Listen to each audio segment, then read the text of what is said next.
Nosotros continuamos con la doctrina de la Biblia y como ustedes saben, hace 2 o 3 semanas, empezamos hablando de que este era el proceso. Un proceso que iniciaba con una verdad que Dios tiene, la verdad de Dios. Esa verdad de Dios luego fue revelada y esa revelación la vemos de dos maneras, por medio de la creación y por medio de la revelación especial que es la palabra de Dios. Luego vimos el tema de la inspiración y actualmente nosotros nos encontramos en la canonicidad. ¿A qué nos referimos con la canonicidad? Bueno, al proceso que llevó durante los años y los siglos de que nosotros podamos tener la Biblia que tenemos de 66 libros. ¿Ok? ¿Por qué diferente a la Biblia católica que tiene 72 libros? Hoy vamos a ver un poco de eso, por qué. Y luego de que terminemos con la canonicidad, seguimos con la preservación, la traducción y luego la interpretación. Pero vamos a ver también los atributos de la Biblia en esta clase de la doctrina de la Biblia. Y vamos a ver también la autoridad de las Escrituras. Vamos a ver mucho de ello. Luego de que nosotros entendamos y cumplamos con el propósito de la doctrina de la Biblia, entonces vamos a empezar a ver doctrinas específicas que son importantes que nosotros conozcamos y entendamos para poder seguir creciendo y madurando nuestra fe. Le explico. Si la palabra de Dios no es la fuente de autoridad que determina y define lo que nosotros creemos en los aspectos de la vida, hermanos, nuestra vida está siendo moldeada por otro tipo de cosmovisión. La palabra de Dios es quien da la cosmovisión al cristiano de lo que nosotros pensamos con respecto a la vida, a la muerte, con lo que pensamos con respecto al matrimonio, con lo que pensamos con respecto a la familia, con lo que pensamos con respecto a la crianza, al propósito de la vida, con lo que pensamos con la manera como trabajamos como profesionales. La Biblia define la cosmovisión y esa palabra cosmovisión no es más la manera como usted ve el mundo. Y todo el que está aquí tiene una cosmovisión y ha sido definida de alguna manera. Ahora, la pregunta es si es la palabra de Dios la que define y moldea tu cosmovisión. Por eso es importante esta doctrina, porque en la medida que nosotros aprendemos de cómo llegamos a la Biblia y cómo la Biblia es nuestra fuente de autoridad, nosotros entonces nos sometemos a la Biblia. La Biblia es nuestra principal fuente de autoridad. Vimos la semana pasada, los que no vinieron, vimos las perspectivas incorrectas que se tienen con respecto a la Biblia. La iglesia tradicional o la iglesia católica entiende que ellos descubren la Biblia y que ellos determinaron la Biblia, que ellos fueron quienes definieron. Y nosotros enseñamos que la iglesia no es quien define la Biblia, sino que la iglesia es quien descubre la Biblia. La iglesia no es la madre del canon, la iglesia es hija del canon, la iglesia no es la reguladora del canon, sino la iglesia es quien reconoce el canon.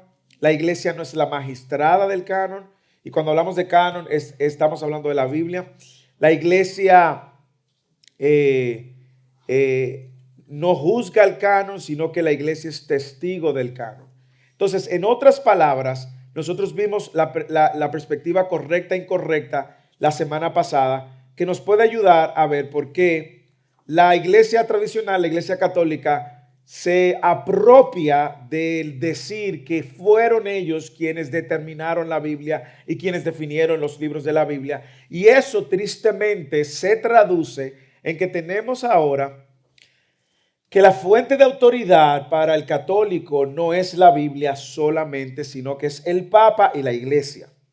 Entonces, cuando tú pones al Papa y la Iglesia al nivel de la Biblia, tú estás entonces erróneamente restando la autoridad. Porque de hecho, como vimos en una clase anterior, en clases de los miércoles, como la voz del Papa, cuando él está ex cátedra, se ha declarado ser infalible, tal como lo es la Biblia. Y eso no es ni bíblico ni es proceder. También vimos 5 principios que nos ayudaron la semana pasada a reconocer los escritos bíblicos como autoridad. ¿Algunos de ustedes recuerdan esos principios? 5 principios, dimos. Preguntas que se le hacen. ¿Es autoritativo? ¿Ese libro es autoritativo? ¿Se autoautentica? Es decir, ella misma dice ser la palabra de Dios. ¿Ok? ¿Qué otro principio vimos? ¿Es profético, apostólico? viene de una fuente de un profeta o de un apóstol, como vimos en Gálatas capítulo 1, versículo 11. Si usted no vino la semana pasada, recuerde que los videos los estamos viendo en el canal de YouTube. ¿Qué otro más dijimos? Dinámico. Es dinámico, es decir, viene con poder de Dios, transforma como ella misma dice que lo hace en 2 de Timoteo capítulo 3, 16 y Hebreos capítulo 4, versículo 12, que es viva, es eficaz, es más cortante que una espada de doble filo. ¿Qué más?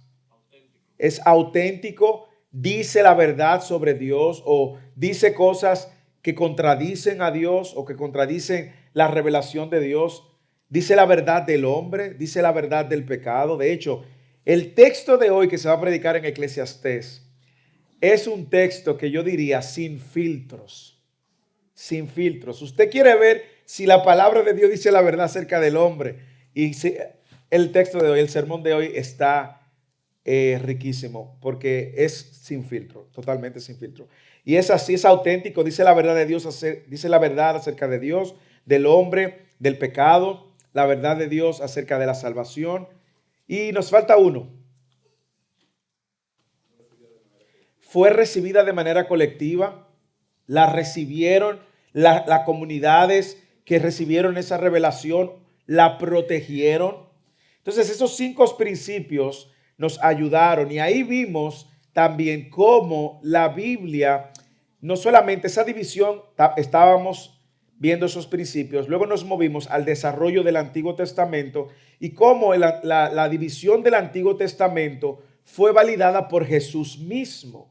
Por lo tanto, no es la iglesia quien define. Jesús dijo incluso y habló de esas definiciones de la ley de Moisés, que incluye Génesis, Éxodo, Levítico, Números, Deuteronomio. También de los profetas como le llaman en la Biblia hebrea anteriores, Josué, Jueces, Samuel, Reyes. Profetas posteriores, Isaías, Jeremías, Ezequiel, los 12 profetas menores.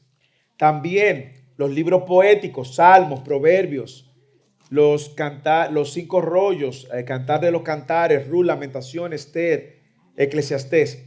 Esos libros que ustedes vieron son la división del Antiguo Testamento más algunos libros históricos y proféticos como Daniel, Esdras, Nehemías y Crónicas. Como yo dije la semana pasada, Jesús apoyó ese canon judío y la comunidad ya lo había apoyado antes de que existiera la iglesia. ¿Ok? En Lucas 24, luego de que Jesús resucita, si usted recuerda, Jesús se le aparece a 2 discípulos camino a Emaús. Y camino a Emaús, estos discípulos no habían reconocido que era Jesús. Y Jesús en una conversación, yo diría que una de las conversaciones quizás más jocosas que usted puede encontrar en las Escrituras, Jesús caminando con estos discípulos de Emaús le pregunta, ¿por qué ustedes están tristes? ¿Qué es lo que pasa? ¿Por qué ustedes muestran tanta tristeza? Y ellos le dicen, ven acá, tú eres el único aquí en Jerusalén que no sabe lo que ha pasado. Tú eres el único. A Jesús. A Jesús. ¿Y qué es lo que ha pasado? No, que Jesús Nazareno, un profeta, le llamaron profeta. Y en esa conversación, luego Jesús le permite reconocerlo y luego Jesús pasa con ellos algunas noches y ellos dicen que después, en esa conversación en Lucas 24, le dijo, estas son aquellas palabras que yo os hablé cuando yo estaba con ustedes, que era necesario que se cumpliera todo lo que está escrito por la ley de Moisés, por los profetas y los salmos acerca de mí. Lo cual, usted ve esa triple división ahí. Ya te dice cómo ellos tenían y conservaban como comunidad el Antiguo Testamento. Ya eso estaba establecido antes que la iglesia apareciera. Entonces, Jesús aprueba esa triple división. Y Jesús tuvo diferencia con los fariseos. Usted dirá, bueno, claro, pero las diferencias no estaban en la extensión del canon, sino en la interpretación del canon.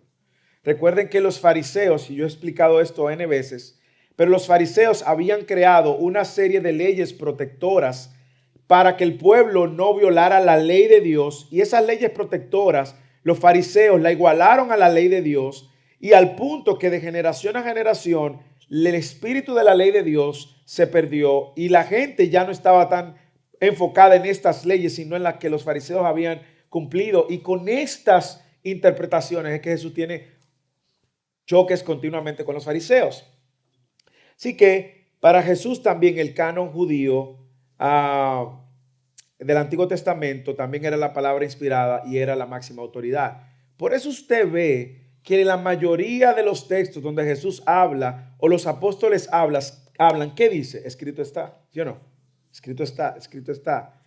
Cuando los apóstoles y Jesús no había aparecido en la escena de la historia y eran los profetas los que recibían directamente la revelación de parte de Dios, que ellos decían, así dice el Señor, así dice Dios, porque estaban en una comunicación directa. Dios le estaba dando una revelación profética particular para el pueblo de Israel en ese momento. Por lo tanto, ellos recibían y escribían o declaraban y alguien anotaba.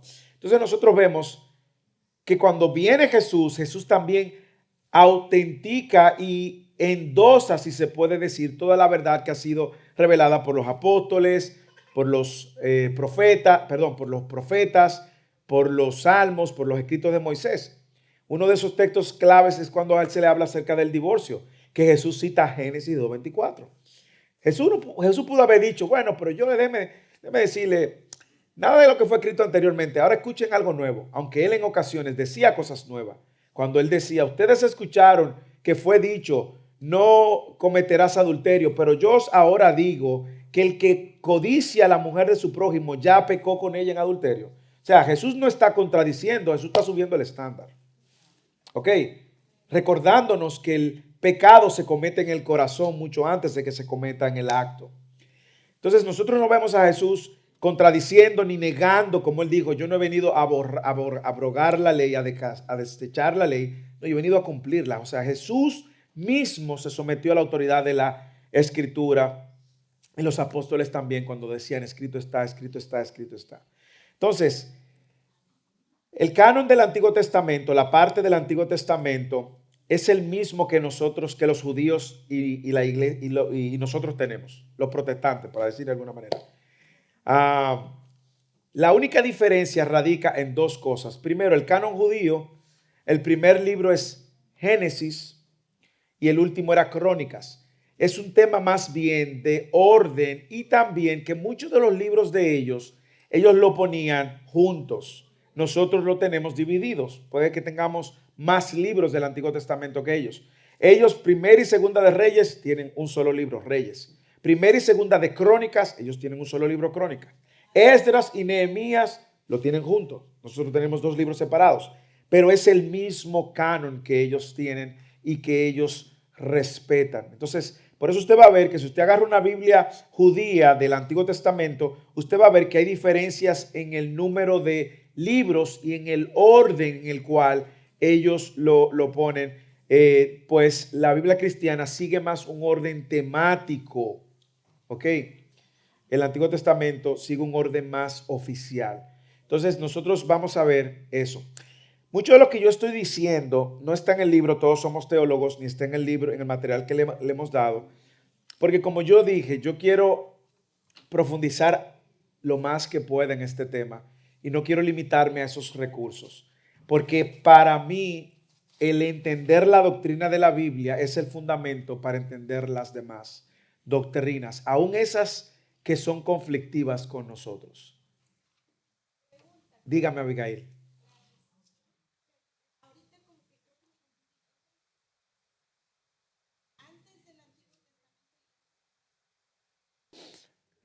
Cuando tú dices antes del Antiguo Testamento, ¿a qué tú te refieres? Claro, ya el Antiguo Testamento existía antes de que Jesús llegara, y eso es lo que estamos viendo. Esa comunidad de judía que había recibido esa revelación había conservado esos escritos muy celosamente. Y de hecho, habían unos cópticos, escribas, que como no habían fotocopiadoras, ¿ok? Tenían con mucho rigor que ir sobre el proceso de copiado, al punto que cuando ellos iban a escribir el nombre de Dios, o Yahweh, o Elohim, o Adonai, se bañaban y si cometían un mínimo error, volvían y repetían todo, muy celosamente.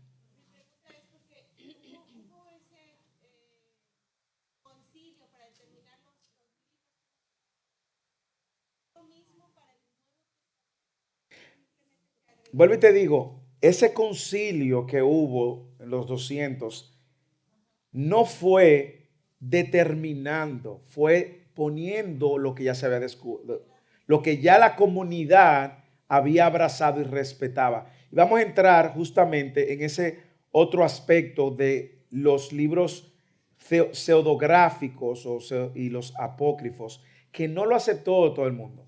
¿Y por qué no lo aceptó? Entonces, ¿cómo la comunidad también validaba? Porque si no había profetas en el tiempo, porque yo tengo de entender que lo que escribió esa persona es profética. ¿Entiendes? Si no habían apóstoles, como yo, por ejemplo, lo que pasa ahora con los falsos apóstoles, que declaran y dicen que tienen una nueva revelación. Hermano, pero venga acá. ¿Y quién valida que esa revelación es del cielo? En el momento en que los apóstoles escribieron, habían apóstoles que validaron. Y lo que leímos en 2 de Pedro, capítulo 3, versículo 14, como las cartas el texto que trajo la hermana Luli, como las cartas del hermano Pablo ya estaban rodando, ¿ok? Estaban circulando. Y como Pedro, quien era una cabeza y pieza importante en la iglesia de Jerusalén, como Pedro, él entonces valida las escrituras de Pablo a la misma altura del resto de las escrituras. Pero más aún, nosotros vamos a ver cuando entremos en el canon del Nuevo Testamento, si el tiempo nos da hoy, lo que nos dé el tiempo de hoy, como Pablo mismo dice en Tesalonicenses, cómo la iglesia recibió sus palabras como palabra de Dios, y él dice que verdaderamente eso es palabra de Dios. O sea, nosotros estamos viendo que ya la iglesia primitiva del primer siglo ya había abrazado un canon. Lo que hace la iglesia es que descubre eso que la iglesia había abrazado. A diferencia de cómo declara la iglesia católica, que dice que fueron ellos que determinaron el canon. Y por eso usted va a ver gente que dice que van a la iglesia católica porque la iglesia católica está por encima de la escritura. Wow, wow, wow, wow, wow. No, no, no, no, no, no. Antes que la iglesia católica existiera y que cualquier iglesia existiera, ya había un consejo de libros que habían sido aprobados, revelados, apostólicos o proféticos, y que circulaban y que ellos respetaban, incluyendo Jesús mismo como palabra y autoridad de Dios. Hermano, eso es importante. Es muy importante que entendamos eso. Además del testimonio de Jesús, nosotros tenemos testimonios extrabíblicos, es decir, fuera de la Biblia, que apoyan el canon judío. Filón de Alejandría, Flavio Josefo, dieron testimonio de esa triple división que Jesús encontramos en uno de los evangelios y que también los discípulos respetaban. ¿Alguna otra pregunta antes de moverme a este temita? Hermana Antonio. Bueno, ya eso podemos verlo en una clase que yo voy a dar en el futuro que se llama la historia de la iglesia, pero eso tiene que ver mucho con la manera como la iglesia estaba operando. En un inicio, inicialmente, por muy buenas motivaciones, había una serie de falsas enseñanzas, pero luego se convirtió parte de una estrategia de poder. Pero inicialmente cuando se hacen los concilios, se hicieron y se crearon para sacar fuera una serie de herejías que se estaban filtrando dentro de la iglesia. Ok, y el primer concilio no fue el concilio de Nicea, que vamos a ver eso en una clase de la historia de la iglesia, que yo espero que ustedes se animen y vengan también, siendo el concilio de Jerusalén que se encuentra en Hechos 15. Ok, bueno, entonces como yo dije la semana pasada, muchos de los libros que tenemos fueron aceptados por todos. Otros fueron aceptados, pero fueron discutidos. Los pseudografos, los pseudoepígrafos, los pseudoepígrafos fueron rechazados por todos. Nadie recibió estos libros. Y están ahí. Y los apócrifos fueron los aceptados por algunos. Y me voy a enfocar en esos dos últimos ahora. Yo quiero que si usted tiene algún problema con alguna definición, o si usted entiende que yo voy muy rápido, déjemelo saber. Pero si hay algo que usted no ha entendido, antes de movernos, yo quiero que usted lo entienda. Por lo tanto, pregunto, ¿hay algo que no han entendido? Antes de movernos en estos libros que todo el mundo rechazó, los pseudoepígrafos, y que algunos recibieron los apócrifos, que son lo que tiene la Iglesia Católica en la Biblia. ¿Hay alguna? Hermano Dell. Dale.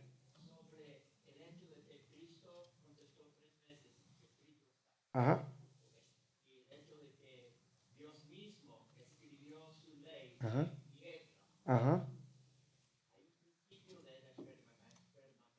Mm, excelente. Dios no cambia, en Él no hay mudanza.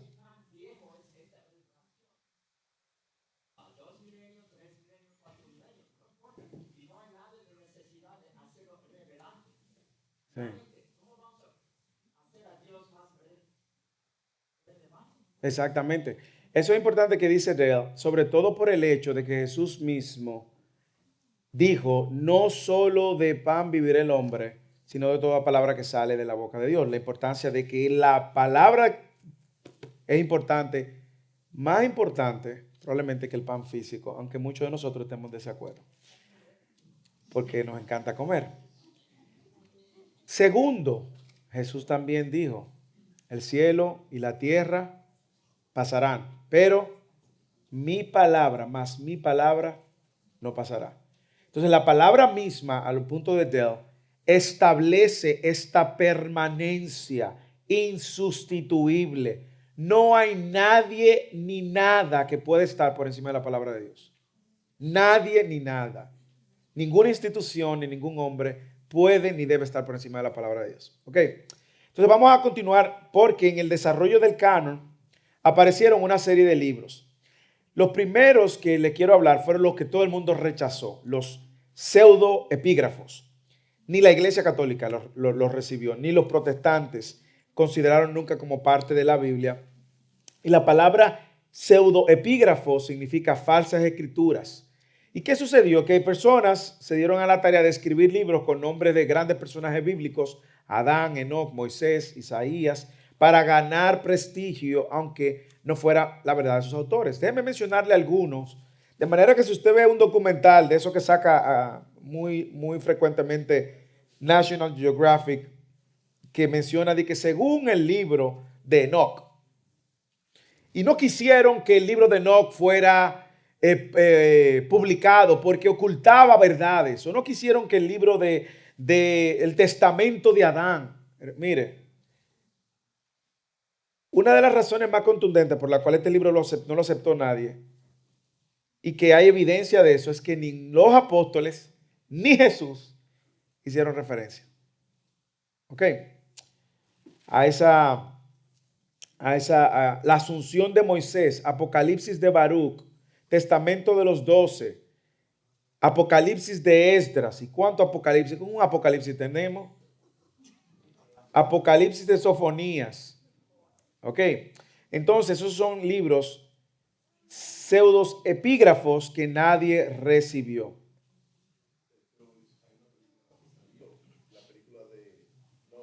Ah, exacto. Ah, la película de Noah, de Noé con Russell Crowe, que lo hizo. Se me olvida el nombre pero básicamente tergiversa completamente la historia de Noé que vemos en la Biblia y que él va totalmente diferente. Ahora bien, también están, eso no lo recibió nadie. Ahora, los apócrifos, o le llaman ocultos o escondidos, o el nombre que vemos en la Biblia católica es deuterocanónicos, es decir, deutero, fuera del canon. ¿Ok? Es una colección de libros cuyo origen se encuentra entre el 200 y el 100 antes de Cristo, durante un periodo de 400 años de silencio.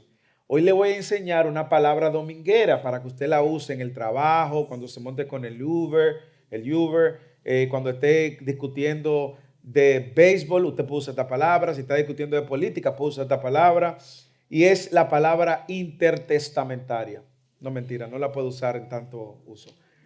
No la puedo usar, si usted está hablando de pelota ni de política, puedo usar intertestamentario. Esta gráfica lo que quiere explicar qué es el periodo intertestamentario. Es un periodo de 400 años desde el último profeta hasta que aparece a Juan el Bautista. ¿Ok? Ese periodo de 400 años de silencio se le llama en la historia, periodo intertestamentario. Y estos libros apócrifos que vamos a ver que han sido recibidos por la Iglesia Católica en su Biblia, fueron escritos en ese periodo. ¿Por qué se le llaman 400 años de silencio? La razón principal es porque no hubo profeta, un solo profeta de parte de Dios que se levantara a hablar. Un solo. ¿Ok? Y lo vamos a demostrar con uno de los mismos libros deuterocanónicos, es decir, con uno de los mismos libros apócrifos que está en la Biblia católica. Y quiero aclarar algo. Cuando hago la distinción, no estoy buscando lanzar piedras a la Iglesia Católica. Estoy haciéndolo porque en nuestro contexto es importante aclarar la diferencia. ¿Ok? No, no me mueve el poner una cosa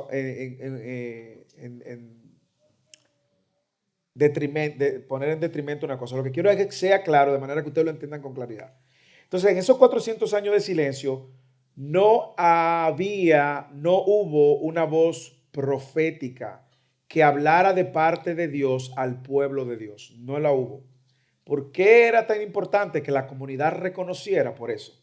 Porque que usted tiene que tener gente que apruebe que esa persona está hablando de Dios, sino cualquiera que se levante.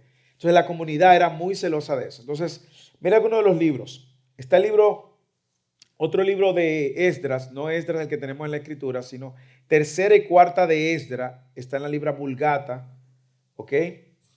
Narra la historia de Israel desde Josías hasta Esdras y fueron rechazados por el Concilio de Trento.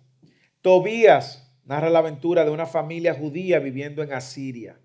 Judith, historia de cómo Judith, significa la judía, rescata a los judíos de manos del ejército de Asiria.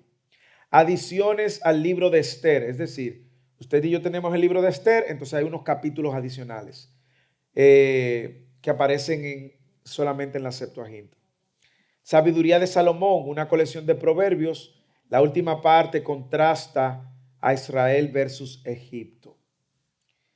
Eclesiástico, sabiduría de Sirac, una colección de proverbios también. Baruch clama haber sido escrito por el siervo de Jeremías y consiste en alabanza, oraciones y promesas.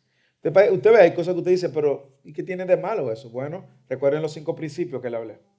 Ok, recuerden los 5 principios de lo que le hablé la semana pasada. La historia de Susana. Bueno, nosotros tenemos una Susana aquí en la iglesia. Usted se puede acercar y conocer su historia. Pero esa no es esta Susana tampoco. Es una Susana que es acusada de inmoralidad, pero es rescatada por Daniel en Babilonia. Canción de los 3 hijos. ¿Cuáles serán? Canción de Sadrán, Mesar y Abednego, en ocasión del horno ardiente. Bel y el dragón, es otro libro apócrifo. Las aventuras de Daniel al rehusar adorar al ídolo de Bel.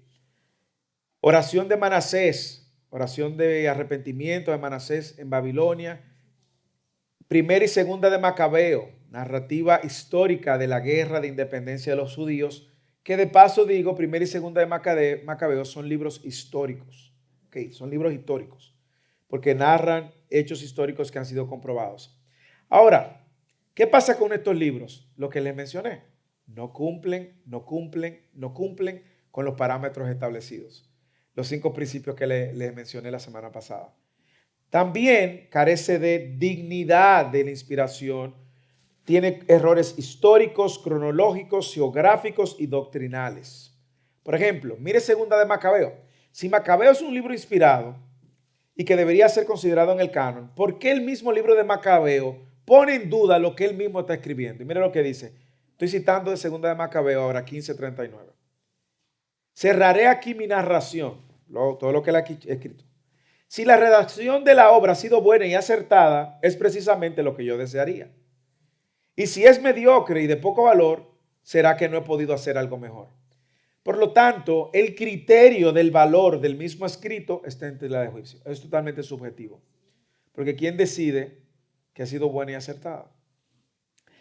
Los libros también apócrifos no pretenden ser obras de profetas, es decir, el libro, voy a citar a Macabeos otra vez, en primera de Macabeo, en el capítulo 9, 27, dice, tribulación tan grande no sufrió Israel desde los tiempos en que dejaron de aparecer los profetas.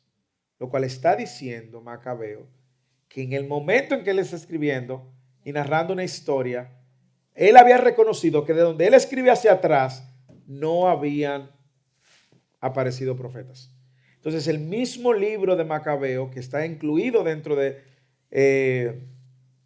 el canon de la iglesia tradicional, pues reconoce que no habían profetas en esa época.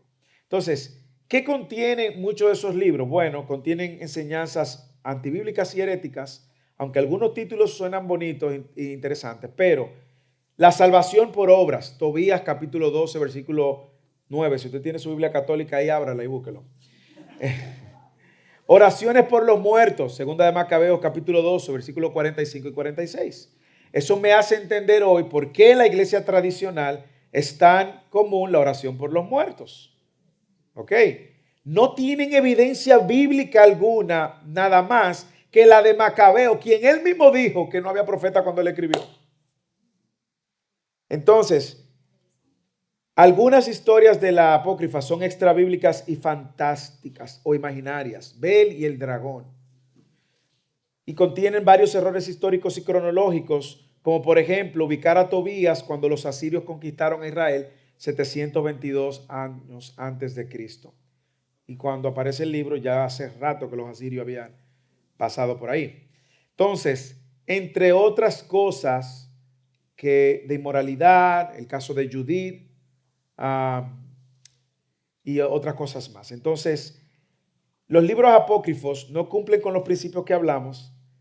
La comunidad, sobre todo, para mí ese es uno de los principios más importantes, porque usted y yo no estábamos ahí, pero había una comunidad celosa que sí defendía y guardaba a través de la historia, de generación en generación, pasando ese legado bíblico, ese canon bíblico de generación en generación.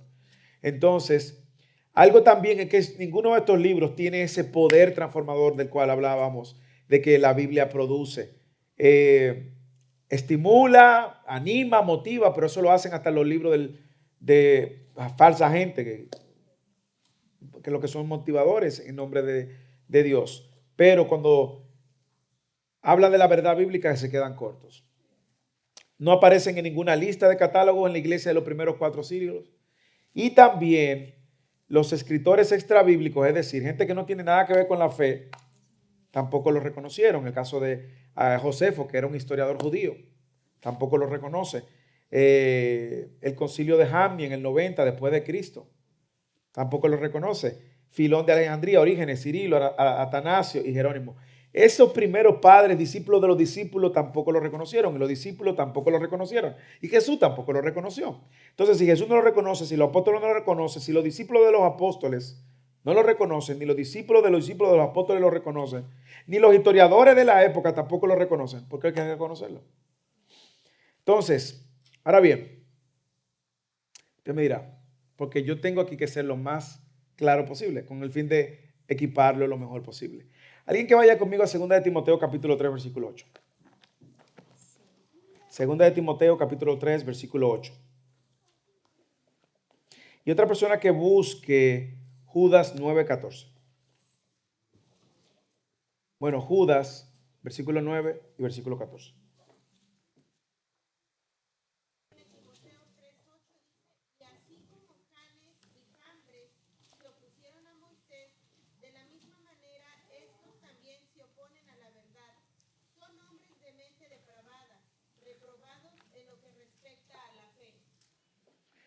Nosotros estamos viendo cómo dentro de la Biblia nosotros vamos a encontrar fuentes que citan de una manera u otra personas que estaban enseñando en la verdad o citando cosas torcidas de la verdad. También usted va a encontrar, por ejemplo, que Pablo le dice, tal como dicen los poetas cretenses de ustedes. Usted lo ha recordado ese texto. Y Judas, ¿qué dice Judas?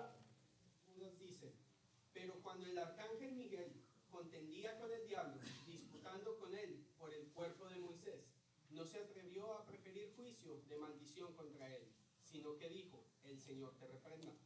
El versículo 14 dice, de estos también profetizó Enoc, séptimo desde Adán, diciendo, he aquí, vino el Señor con sus santas decenas de millares. Ok, ese profetizó Enoc no es lo que tiene que ver con el libro de Enoc que mencionamos, pero es una referencia extra bíblica. Entonces, sí es cierto que eso puede aparecer como una referencia extra bíblica. Lo que nosotros vamos a ver es que esos hechos y palabras no implican que sean inspiradas por Dios. Por ejemplo, cuando Satanás hablaba, por ejemplo. Satanás está hablando inspirado por Dios. No, no, no, no. El que está inspirado por Dios es el que recibe de parte de Dios la revelación y escribe lo que Satanás dijo. Pero lo que Satanás dijo, sus palabras no son las inspiradas, porque entonces tuviéramos que ponerla en el canon ahí. Libro de Satanás. Pero usted quizá puede leerse una carta muy buena de C.S. Lewis que dice, carta del diablo a su sobrino. Muy, muy buena. Así pudiera lucir como un libro de Satanás en la Biblia. Entonces, mire lo que Jesús dice. Digo, lo que Pablo dice. Colosenses capítulo 2, versículo 8. Nadie os engañe por medio de filosofías y huecas sutilezas basadas en las tradiciones de hombres, conforme a los elementos del mundo, y no según Cristo. Vamos a estar en esta continua batalla. Por eso, en la medida en que nosotros desarrollamos una cosmovisión bíblica, nosotros vamos a poder estar más preparados para defendernos y rechazar esas sutilezas y filosofías de tradiciones que nos van y buscan desviarnos. Primera de Corintios capítulo 6 también, capítulo 4, versículo 6. Dice, por esto, hermanos, lo he presentado como ejemplo en mí y en Apolos para que por amor a vosotros, para que nosotros aprendáis a no pensar más de lo que está escrito. No sea que por causa de uno os envanezcáis unos contra otros. Cuando yo leo ese texto, lo primero que me viene a la mente era muchas de las cosas que yo enseñaba en el pasado, basado en un sueño, o de gente que se soñó, que fue, que vio, que dijo. Yo recuerdo en una ocasión una hermana que se soñó que fue al infierno y que vio a algunos hermanos de la iglesia. Hermano, estaban los hermanos de la iglesia haciendo fila para preguntarle, ¿usted me vio a mí? Sí, literalmente. ¿Y usted me vio a mí? No, hermano. Entonces ya imagínense, ya ahora la hermana sabe quién se iba para el infierno y quién no iba para el infierno.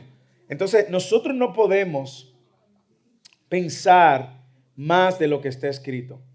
Y le voy a decir algo, usted va a escuchar muchas personas diciendo que tuvieron una revelación, y va a escuchar muchas personas diciendo que tuvieron una experiencia, y va a escuchar muchas personas diciendo que vieron aquello. Hermanos, la autoridad de la escritura, no ninguna otra fuente de revelación o de sueño o de lo que sea. Hermana Marcela.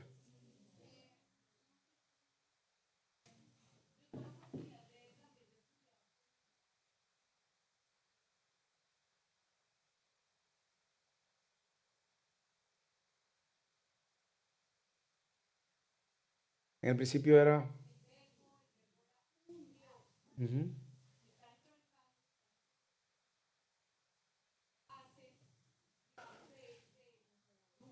Muy buena pregunta.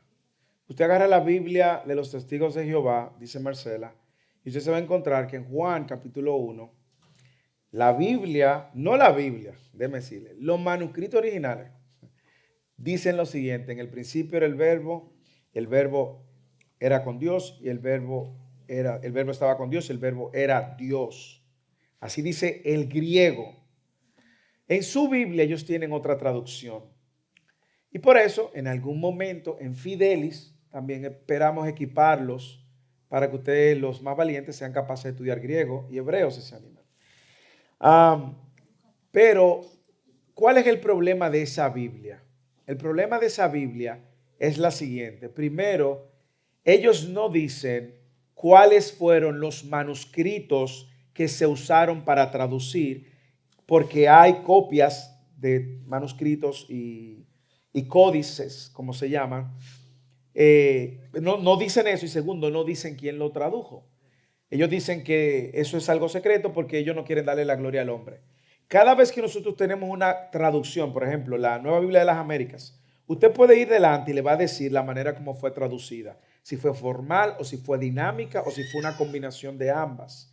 La traducción formal es más palabra por palabra, la traducción dinámica es más ideas completas y te dice todos los scholars, todos los académicos que trabajaron en esa traducción. ¿De acuerdo? Por lo tanto, cada versión que usted tiene, usted va a ver que hay un grupo de académicos responsables y que dicen cuáles fueron los manuscritos que ellos manejaron y todo lo demás. Eso no pasa con la Biblia de los Testigos de Jehová. ¿Y qué pasa con ellos? Entonces ellos tienen su propia versión y al tener su propia versión, en todos los textos que da de alguna manera o alude a que Jesús es Dios, lo han manipulado. Lo han manipulado. Yo no he tenido la suerte que me toque un testigo de Jehová a la puerta y honestamente mándame uno, sí, para ver cómo ellos pueden responder esa pregunta. Hermano Luis Fernando.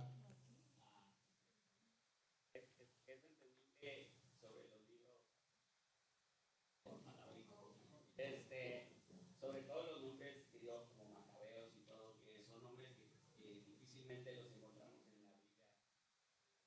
Biblia. Pero si escuchamos el nombre de Salomón, posiblemente ahí puede haber una confusión, porque hay un libro que también es de él, que se llama Sabiduría de Salomón. Sí. Pero ese tampoco no. Por lo mismo, cuando se escribe, Salomón estaba no sé cuánto pie bajo tumba en el periodo de 400 años de silencio. Eso es lo primero. El autor no está cerca ni testigos de que fue el autor. Entonces, cuando tú no tienes ni el autor ni testigos de que fue el autor y tú tienes una comunidad que por centenares de años no lo ha considerado y aparece entonces o se escribe en ese periodo neotestamentario, es lo que hace de una vez que se le ponga una luz roja. Lo mismo sucedería, y lo voy a decir aunque parezca un poco difícil de entender, pero lo voy a tratar de explicar lo más que pueda en el tiempo que me queda. Nosotros tenemos la primera carta a los Corintios. Y como hemos visto en Fidelis, y lo veremos ahora cuando entremos en el Nuevo Testamento, que no creo que no dé tiempo cubrir el canon del Nuevo Testamento hoy, porque tiene tantas capas que no la podemos, como una cebolla, no la podemos pelar completamente hoy. Y no quiero dejar sobre todo el canon del Nuevo Testamento en el aire. Y además así, eso también nos queda como tarea estudiarlo para la próxima semana. Pero algo que nosotros tenemos que saber bien, bien claro, que cuando nosotros leemos Primera de Corintios deja muy claro que no fue la primera carta que Pablo escribió a Corintios. ¿Ok? La carta que Pablo escribió a Corintios, Primera de Corintios, vendría a ser la segunda carta. Porque en la misma carta él dice, ya os escribí de acerca de estas cosas. ¿Qué pasaría si aparece la primera carta de Corintios? La verdadera primera carta de Corintios. ¿La meteríamos en el canon? No. No. ¿Por qué? Porque la comunidad que pudo haber validado eso como una carta de Pablo murió. ¿Ok? Los apóstoles que pudieron validar eso ya no existen. La iglesia con la que Pablo interactuó tampoco existe. Los discípulos de los discípulos de los discípulos tampoco existen. Ahora, ¿podemos tenerlo como un libro? Bueno, pero mira qué interesante. Efectivamente, Pablo no contradice nada en su primera carta, pero no lo incluiríamos. Es como yo lo mencioné la semana pasada, el Didaqué. Es una serie de cartas que se comunicaban entre los apóstoles.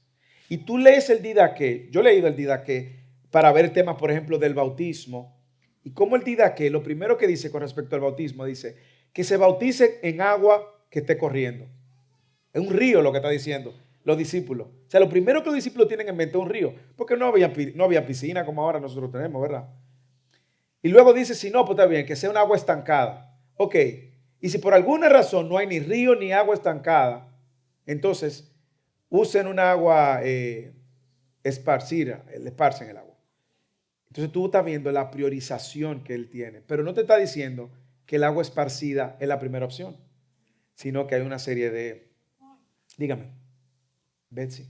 Aunque a veces como que eso es confuso, porque y si yo puedo pensar, si aparece ese libro, Ajá. o sea, ¿por qué tenemos que ahora someter una regla humana? O sea, en mi mente. Pero también hay una verdad como que Calma. me trae a la razón, y es que Dios suficientemente poderoso, soberano, para organizar su libro. Amén. Y aún el mismo Satanás que le hubiese puesto la mano en el camino, ordenado por él, esa es su orden. O sea, como que a veces uno piensa, por ejemplo, en todos esos sacerdotes o del pasado, que cómo es posible, pero es que en realidad la mano invisible de Dios era que estaba moldeando su asunto. Es excelente punto, y yo hablaba eso una vez en un debate que hice en televisión en Dominicana, que estábamos hablando de la suficiencia de la Escritura. Yo le decía, Señor, pero es que usted no está entendiendo. Dios es lo suficientemente soberano. Y Dios, que ordenó el cielo y la tierra y conoce las estrellas, nos ha dejado este libro. Punto. Y a través de la historia nosotros hemos conservado este libro como el libro que es de parte de Dios. No es casualidad que sea el libro más vendido, más traducido, más leído en todo el planeta Tierra, en toda la historia de la creación de Dios. El libro que más se ha manejado y que la gente más ha tenido en sus manos ha sido este. ¿Usted cree que eso es casualidad? Detrás hay un Dios soberano también, responsable de conservar. Y como yo dije la semana pasada, si el hombre hubiese querido escribir la Biblia y manipularla, no hubiese podido. Y si el hombre hubiese podido, no hubiese querido. No hubiese querido. Hubiese sacado un libro versión customizada. Por eso es, en el sermón de hoy, vamos a ver de eso, que no hay filtros. Dios no oculta el pecado de nadie. Aún aquel que le dijo, tiene un corazón conforme al mío, sacó todo el pecado de su corazón y mostró que ese hombre era homicida, era adúltero, mentiroso. Si usted quiere manipular un libro, usted va a poner a los héroes como infalibles, perfectos, sin faltas. Entonces, Dios soberanamente nos ha dejado este libro. Ahora, como yo dije la semana pasada, y con esto voy a ir terminando. Y dije la semana pasada, antes de darle el paso a la hermana Antonia, si este es el libro más importante que existe sobre la tierra, y nosotros somos los hijos del Dios que dio este libro, ¿qué nosotros hacemos perdiendo el tiempo y no estudiándolo? ¿Qué otra cosa más importante podemos tener en esta tierra que la palabra de Dios? Y si eso es tan importante, ¿qué nosotros estamos haciendo? Que no lo estamos estudiando a profundidad, que no lo estamos trayendo a nuestros hogares, que no lo estamos trayendo a nuestras vidas. Antonia. Una pregunta.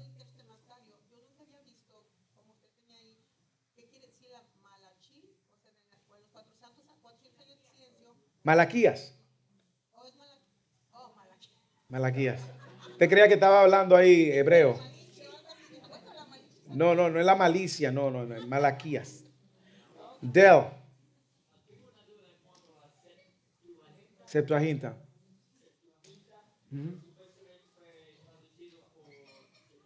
70, o sea. Ajá.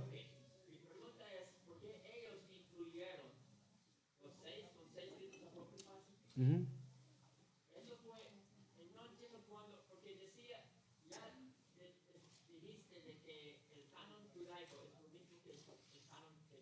Sí. Ujú. Esa misma pregunta le hizo Angelín la semana pasada. Ajá, la semana pasada Angelín hizo esa misma pregunta. ¿Por qué la Septuaginta lo incluye?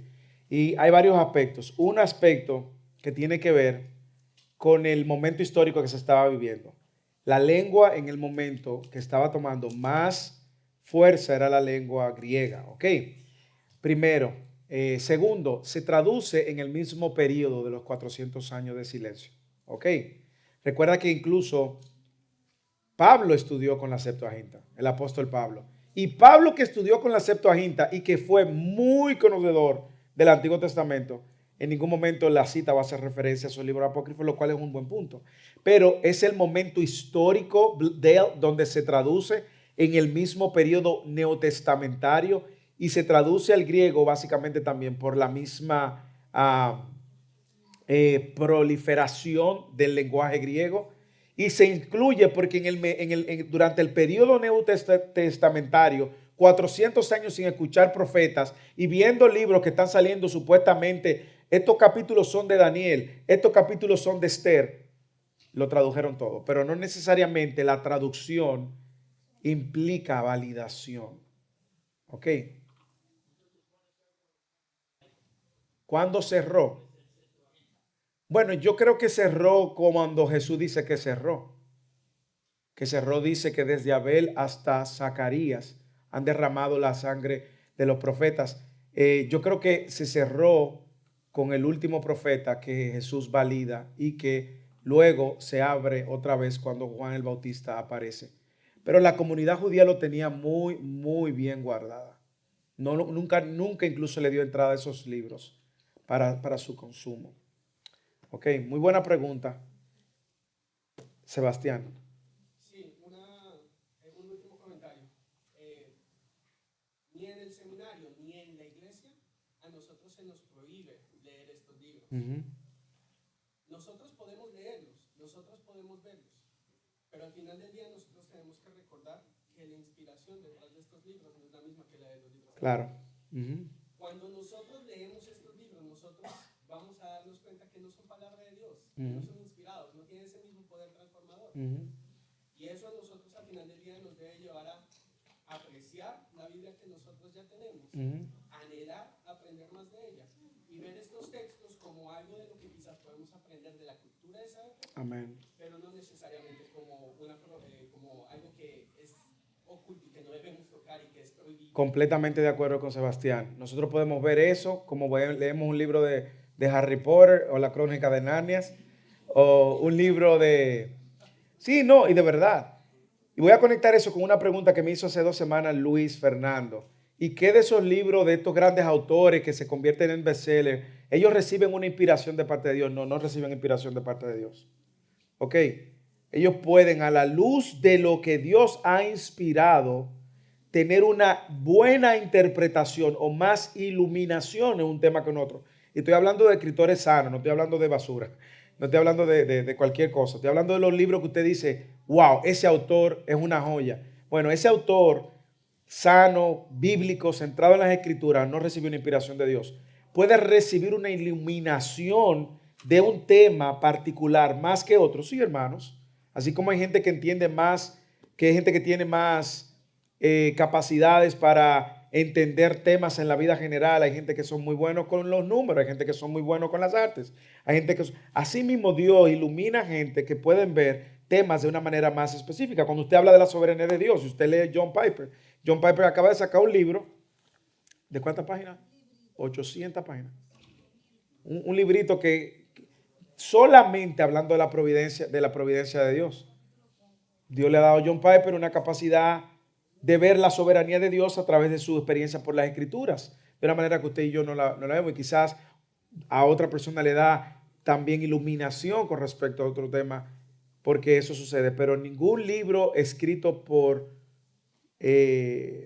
hombres que no fueron ni profetas ni apóstoles deben de ser considerados o que no estuvieron bajo la supervisión apostólica para no sea malinterpretado ese comentario y luego me digan, ¿y qué de Mateo? Porque, no, ¿y qué de Marcos y de Lucas?